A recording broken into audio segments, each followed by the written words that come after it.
Para sa mahal kong mga kapatid ko, Ate Lan, Kuya Junior, Ate Matet, Ate Bebe, at sa mga pamilya ninyo. Kamusta na kayong lahat? Alam nyo ba na miss ko na kayong lahat? Patawarin nyo ako sa lahat ng nagawa kong kasalanan sa inyo. Mahal na mahal ko kayong lahat kahit na hindi ko na ipapakita sa inyo kung alam nyo lang na palagi kayong nasa puso ko.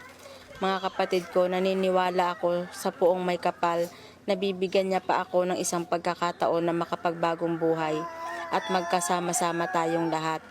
Naniniwala ako na nangyayari ang lahat ng ito kasi gusto ng Panginoong Diyos na mas mapalapit tayo sa Kanya, lalong-lalo na ako.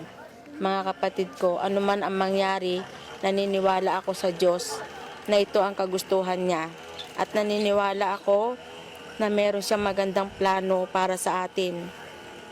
Kaya, wag na wag tayong makakalimot sa Poong May Kapal.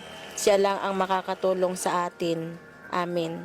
I love you and I miss you. God bless us. Nagmamahal ninyong kapatid, Mary Jane.